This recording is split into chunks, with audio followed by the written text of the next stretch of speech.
State is a novel by versus Naipaul published in 1971. It won that year's Booker Prize.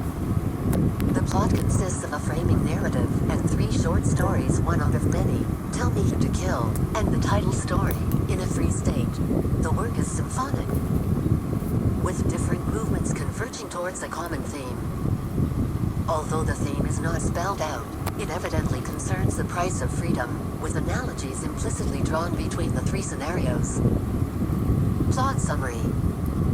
The novel begins with the narrator on a ferry to Egypt, and concludes many years later when he returns to Egypt as a tourist. First tale.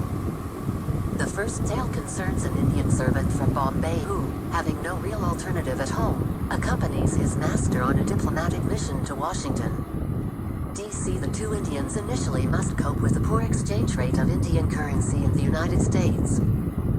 The servant lives in what is virtually a cupboard, and inadvertently blows several weeks' salary just buying a snack. He then meets a restaurant proprietor who offers him an apparent fortune as a salary, so he absconds and works at the restaurant.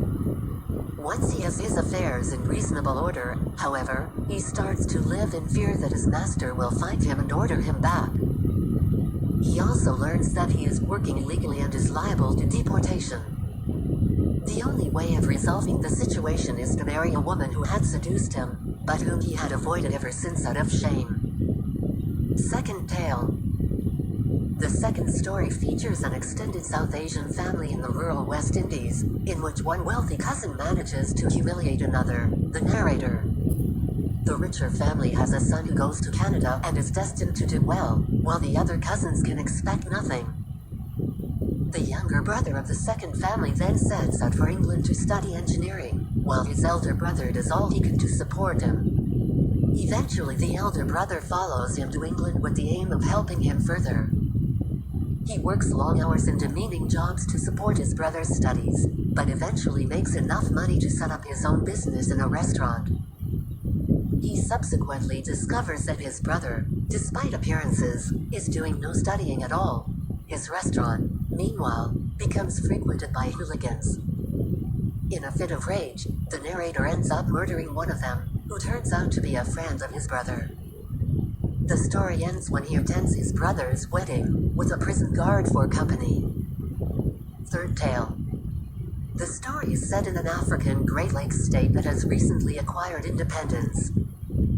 The king, although favored by the colonial settlers, is weak and on the run, while the president is poised to take absolute power. Incidents of violence become more frequent in the cities, while there are signs of further violence in the countryside. There are rumors that the nation's Asian community will be deported. Bobby is an official who has been attending a conference in the capital city. He now heads back to the governmental compound where he lives. He has offered a lift to Linda, another colleague's wife. We learn early on that Bobby is homosexual. He is rebuffed by a young Zulu when he tries to pick him up at the hotel bar.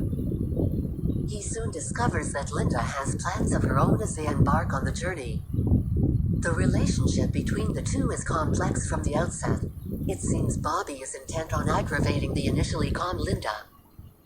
His previous history of mental illness is explored.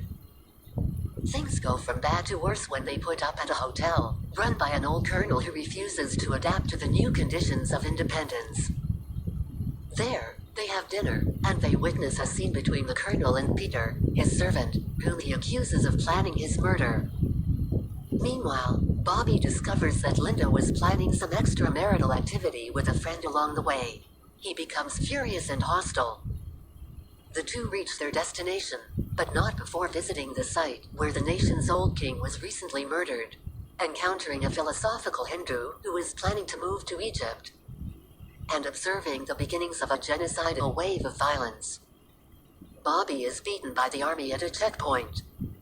The story follows the conventions of the road novel, allowing the reader to become increasingly aware, along with Bobby and Linda, of how serious the situation has become.